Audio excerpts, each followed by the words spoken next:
Hello, brains.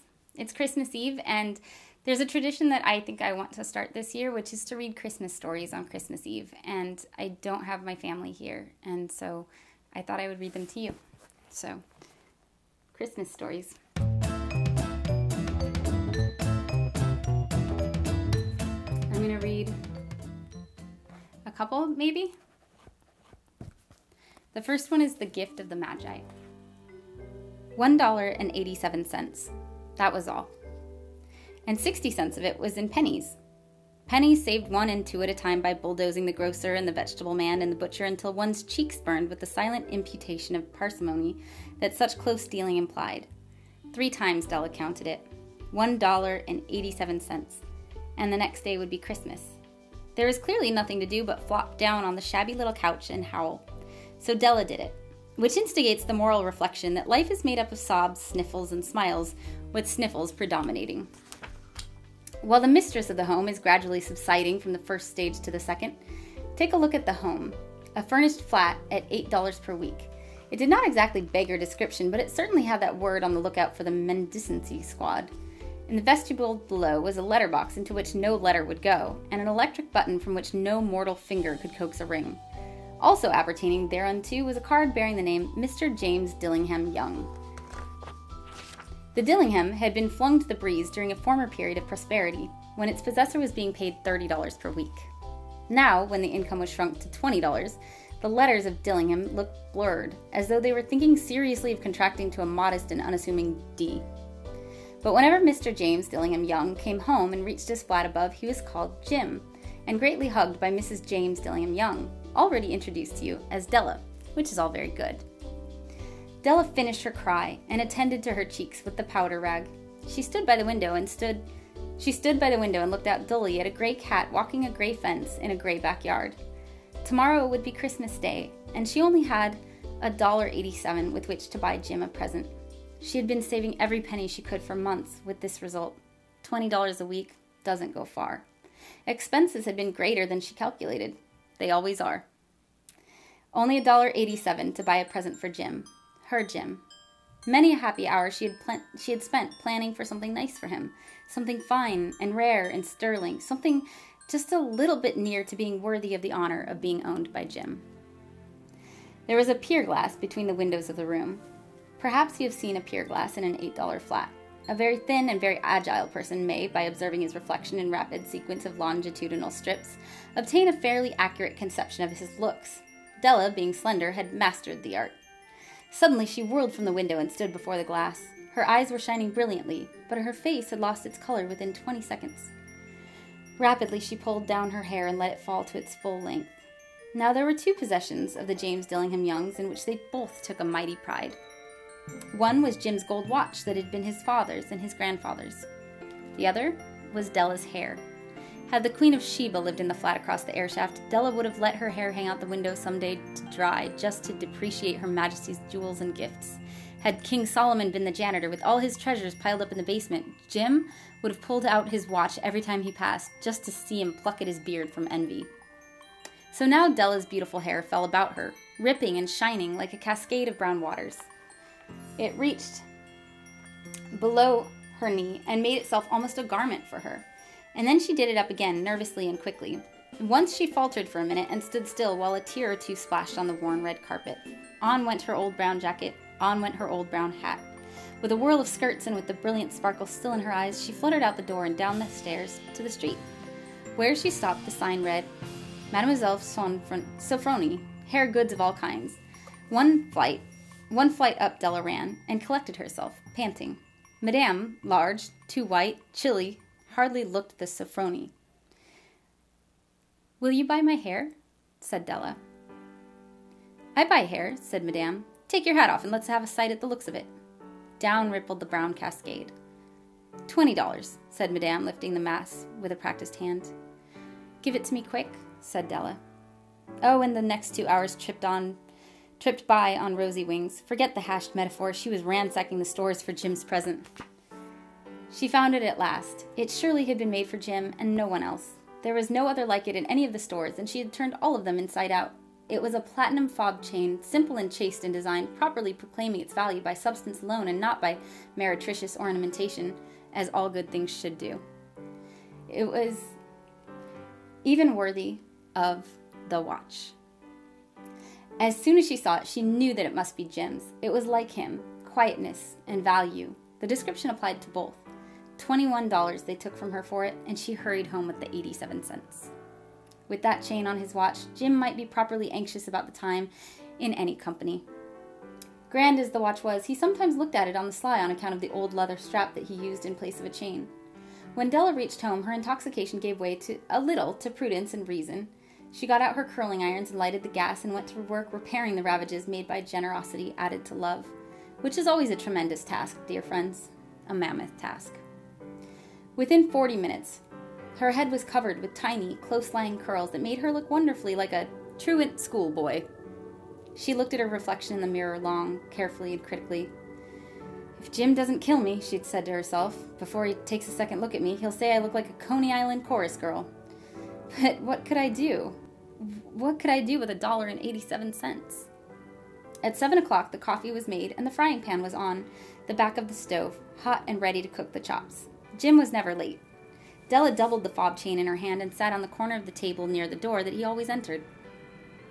Then she heard his step on the stair, away down on the first flight, and she turned white for just a moment. She had a habit of saying a silent little prayer about the simplest everyday things, and now she whispered, "Please, God, make him think I am still pretty." The door opened, and Jim stepped in and closed it. He looked thin and very serious. Poor fellow, he was only 22, and to be burdened with a family. He needed a new overcoat, and he was without gloves. Jim stopped inside the door, as immovable as a setter at the scent of quail. His eyes were fixed upon Della, and there was an expression in them that she could not read, and it terrified her. It was not anger, nor surprise, nor disapproval, nor horror, nor any of the sentiments that she had been prepared for. He simply stared at her fixedly with that peculiar expression on his face. Della wriggled off the table and went for him. "Jim, darling," she said, "don't look at me that way. I had my hair cut off and sold because I couldn't have lived through Christmas without giving you a present. It'll grow out again. You won't mind, will you? I just had to do it. My hair grows awfully fast. Say Merry Christmas, Jim, and let's be happy. You don't know what a beautiful, nice gift I've got for you." "You've cut off your hair?" asked Jim laboriously, as if he had not arrived at that patent fact yet, even after the hardest mental labor. "Cut it off and sold it," said Della. "Don't you like me just as well anyhow? I'm me without my hair, aren't I?" Jim looked about the room curiously. "You say your hair is gone," he said, almost with an air of idiocy. "You needn't look for it," said Della. "It's sold, I tell you. Sold and gone, too. It's Christmas Eve, boy. Be good to me, for it went for you. Maybe the hairs of my head were numbered," she went on with sudden serious sweetness, "but nobody could ever count my love for you. Shall I put the chops on, Jim?" Out of his trance, Jim seemed quickly to wake. He enfolded his Della.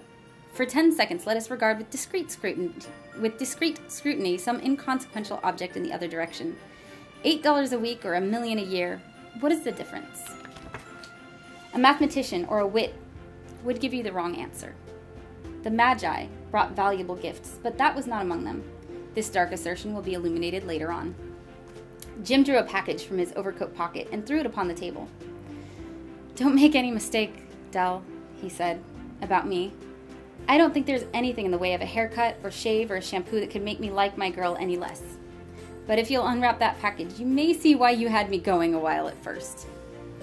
White fingers and nimble tore at the string and paper, and then an ecstatic scream of joy, and then, alas, a quick feminine change to historical tears and wails, necessitating the immediate employment of all the comforting powers of the Lord of the Flat. For there lay the combs. The set of combs, side and back, that Della had worshipped long in a Broadway window. Beautiful combs, pure tortoiseshell with jeweled rims, just the shade to wear in the beautiful vanished hair. They were expensive combs, she knew, and her heart had simply craved and yearned over them without the least hope of possession. And now they were hers, but the stresses that should have adorned the coveted adornments were gone. But she hugged them to her bosom, and at length she was able to look up with dim eyes and a smile and say, My hair grows so fast, Jim. And then Della leapt up like a singed cat and cried, "Oh, oh!" Jim had not yet seen his beautiful present. She held it out to him eagerly upon her open palm. The dull, precious metal seemed to flash with a reflection of her bright and ardent spirit. "Isn't it a dandy, Jim? I hunted all over town to find it. You'll have to look at the time 100 times a day now. Give me your watch. I want to see how it looks on it." Instead of obeying, Jim tumbled down on the couch and put his hands under the back of his head and smiled. "Dell," said he, "let's put our Christmas presents away and keep them a while. They're too nice to use just at present." I sold the watch to get the money to buy your combs. And now suppose you put the chops on. The Magi, as you know, were wise men, wonderfully wise men, who brought gifts to the babe in the manger. They invented the art of giving Christmas presents. Being wise, their gifts were no doubt wise ones, possibly bearing the privilege of exchange in case of duplication. And here I have lamely related to you the uneventful chronicle of two foolish children in a flat who most unwisely sacrificed for each other the greatest treasures of their house. But in a last word to the wise of these days, let it be said that of all who give gifts, these two were the wisest. Of all who give and receive gifts, such as they are wisest. Everywhere they are wisest. They are the Magi.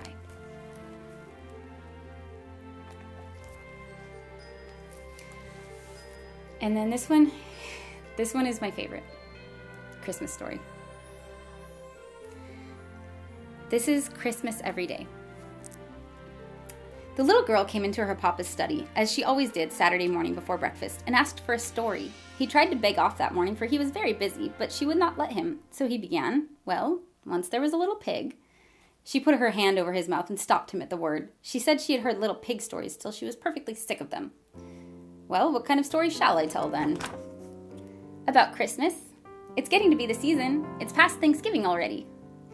"It seems to me," her papa argued, "that I've told as often about Christmas as I have about little pigs." "No difference. Christmas is more interesting." "Well," her papa roused himself from his writing by a great effort. "Well then, I'll tell you about the little girl that wanted it Christmas every day in the year. How would you like that?" "First rate," said the little girl, and she nestled into comfortable shape in his lap, ready for listening. "Very well then, this little pig—" "Oh, what are you pounding me for?" "Because you said little pig instead of little girl." "I should like to know what's the difference between a little pig and a little girl that wanted it Christmas every day." "Papa," said the little girl warningly, "if you don't go on, I'll give it to you." And at this her papa darted off like lightning and began to tell the story as fast as he could. "Well, once there was a little girl who liked Christmas so much that she wanted it to be Christmas every day in the year. And as soon as Thanksgiving was over, she began to send postal cards to the old Christmas fairy to see if she mightn't have it. But the old fairy never answered any of the postals, and after a while the little girl found out that the fairy was pretty particular and wouldn't notice anything but letters,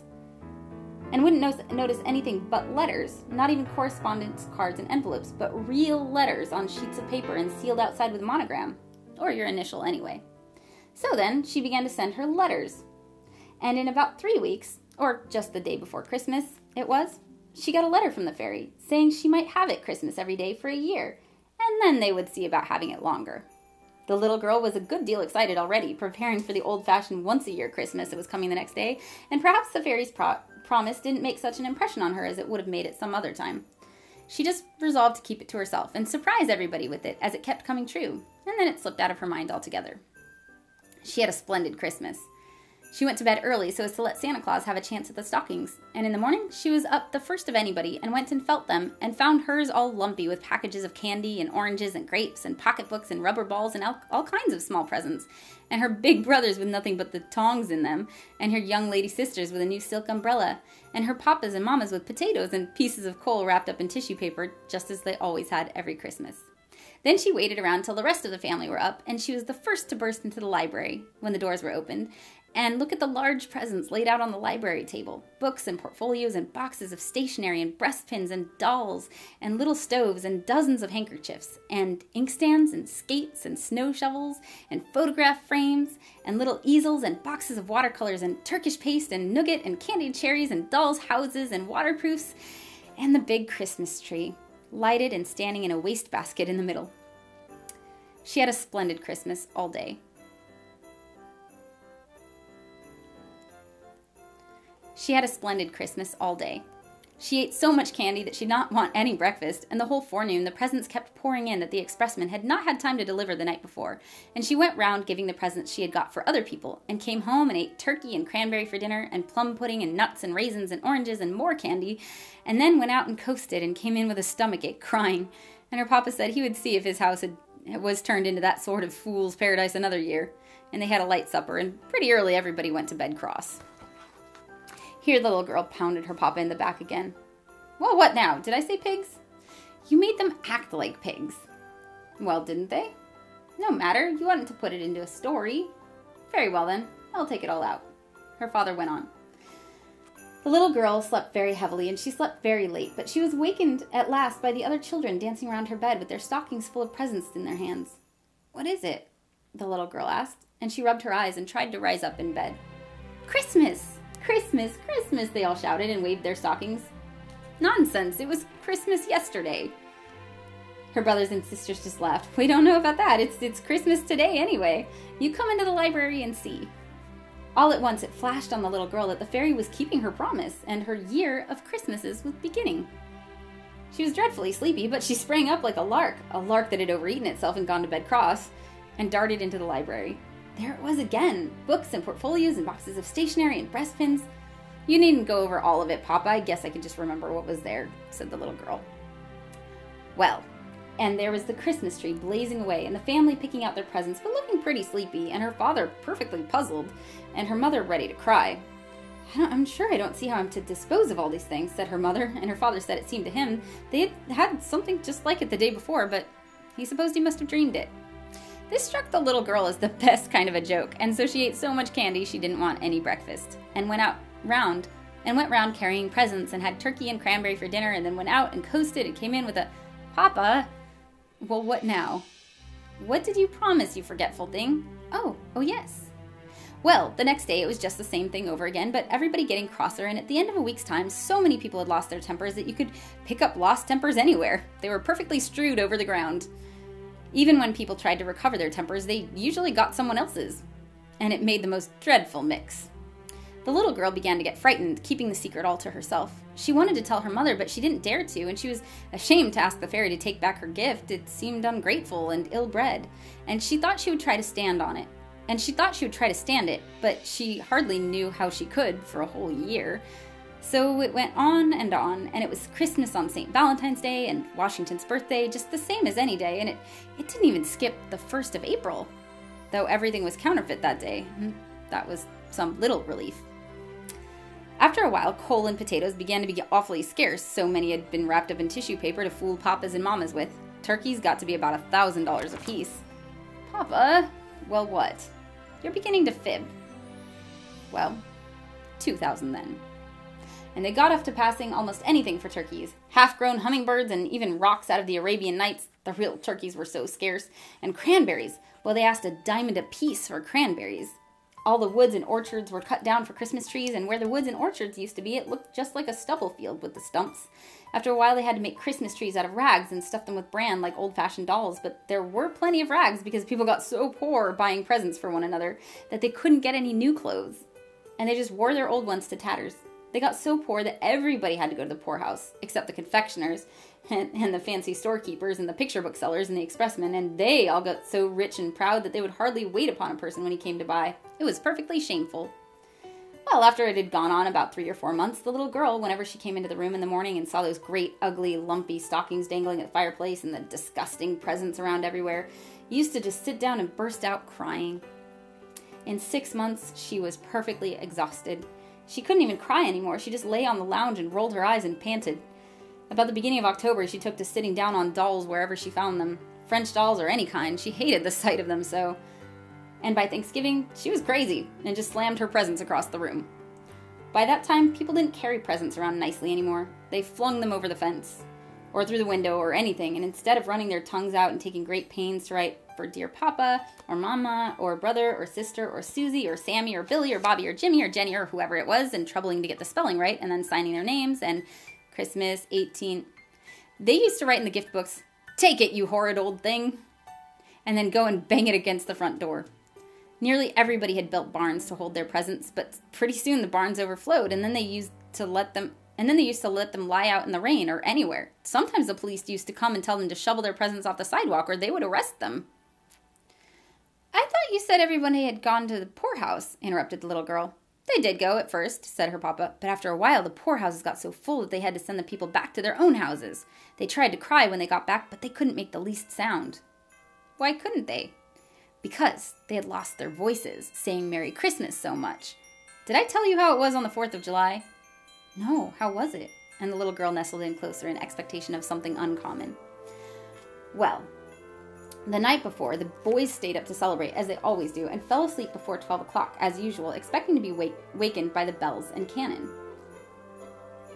But it was nearly 8 o'clock before the first boy in the United States woke up, and then he found out what the trouble was. As soon as he could get his clothes on, he ran out of the house and smashed a big cannon torpedo down on the pavement, but it didn't make any more noise than a damp wad of paper, and after he tried about 20 or 30 more, he began to pick them up and look at them.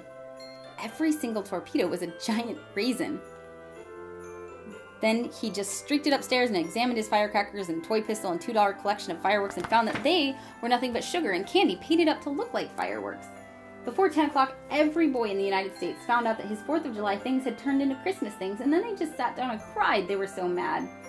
There are about 20 million boys in the United States, and so you can imagine what a noise they made. Some men got together before night with a little powder that hadn't turned into purple sugar yet, and they said they would fire off one cannon anyway. But the cannon burst into 1,000 pieces, for it was nothing but rock candy, and some of the men nearly got killed. The 4th of July orations all turned into Christmas carols, and when anybody tried to read the Declaration, instead of saying when in the course of human events it becomes necessary, he was sure to sing, "God rest ye merry gentlemen." It was perfectly awful. The little girl drew a deep sigh of satisfaction. "And how was it at Thanksgiving?" Her papa hesitated. "Well, I'm almost afraid to tell you. I'm afraid you'll think it's wicked." "Well, tell anyway," said the little girl. Well, before it came Thanksgiving, it had leaked out who had caused all these Christmases. The little girl had suffered so much that she had talked about it in her sleep, and after that, hardly anybody would play with her. People just perfectly despised her, because if it had not been for her greediness, it wouldn't have happened. And now, when it came Thanksgiving and she wanted them to go to church and have squash pie and turkey and show their gratitude, they all said that all the turkeys that had been eaten up for her Christmas dinners, and if she would stop the Christmases, they would see about the gratitude. Wasn't it dreadful? And the very next day, the little girl began to send letters to the Christmas fairy and then telegrams to stop it. But it didn't do any good, and then she got to calling at the fairy's house, but the girl that came to that door always said, "Not at home," or "engaged," or "yeah, dinner," or something like that. And so it went on till it came to the old once-a-year Christmas Eve.